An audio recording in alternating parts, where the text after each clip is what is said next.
அமெரிக்க தலைநகர் வாஷிங்டன் டிசியில் உள்ள புகழ்பெற்ற கேபிட்டல் கட்டிடத்தில் பிரபலமான சுவிசேஷகர் பில்லி கிரஹாம் அவர்களின் நினைவு சிலை தற்போது திறந்து வைக்கப்பட்டுள்ளது. உலக வரலாற்றில் கிறிஸ்தவர்களுக்கான மிகப்பெரிய அடையாளமாக நம் கண் முன்னே வாழ்ந்து மறைந்தவரின் நினைவு சின்னம் வைக்கப்பட்டுள்ளது. 1918 ஆண்டு நவம்பர் 7 பிறந்த பில்லி கிரஹாம் 2018 பிப்ரவரி 21 கத்தருக்குள் நித்திரையடைந்தார். அமெரிக்க தேசத்தை மையமாக கொண்ட இவர் உலகில் அவர் செல்லாத நாடுகளே இல்லை என்று சொல்லத்தக்க பெரும்பாலான நாடுகளுக்கு சென்று கோடிக்கணக்கான மக்களுக்கு நற்செய்தி பணியை செய்துள்ளார். இவர் உயிரோடு இருந்த நாட்களில் அமெரிக்காவின் ஜனாதிபதியாக போட்டியின்றி தேர்ந்தெடுக்கப்படும் அந்தஸ்தில் உயர்த்தப்பட்டார். ஆனால் அவரோ தான் ஒரு நற்செய்தியாளன், தன்னுடைய நிலையிலிருந்து ஒருபோதும் தாழ்ந்து வரப்போவதில்லை என்று நற்செய்தி பணிக்காக ஜனாதிபதி பதவியை தூக்கி எறிந்தவர். இத்தகைய நற்செய்தியாளரின் நல்வாழ்வை அடுத்தடுத்த சந்ததி நினைவில் வைத்துக் கொள்ள வேண்டும் என்பதற்காக அமெரிக்க தலைநகர்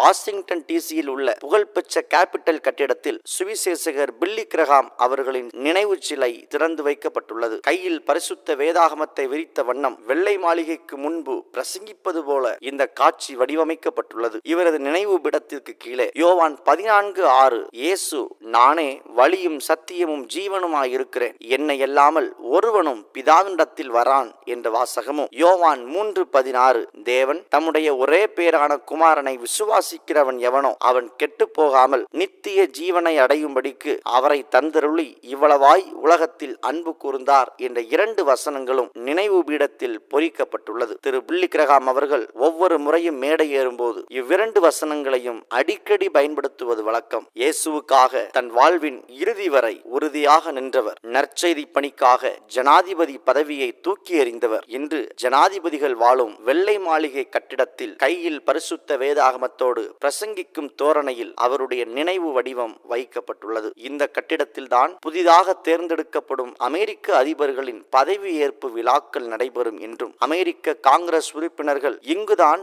புதிய புதிய சட்டங்கள் இயற்றுவார்கள் என்பதும் குறிப்பிடத்தக்கது. அமெரிக்க தேசத்தின் அத்தனை கண்களும் உற்று நோக்கும் இடத்தில் பில்லி கிரஹாமின் பெயர் பதிக்கப்பட்டுள்ளது. ஒருவன் எனக்கு ஊழியம் செய்தால் பிதாவானவர் அவனை கனம் பண்ணுவார் என்ற வசனத்திற்கேற்ப தன் வாழ்வில் நற்செய்தி பணியை முக்கியமாக கருதி அரசியல் பதவிகளை தூக்கி எறிந்தவர் இன்று சட்டம் இயற்றும் இடத்தில் கம்பீரமாக அவருடைய உருவம் வைக்கப்பட்டுள்ளது. இது அமெரிக்க வரலாற்றில் மாபெரும் தாக்கத்தை ஏற்படுத்தியுள்ளது. இந்த காணொளியை உங்கள் நண்பர்களுக்கு கட்டாயம்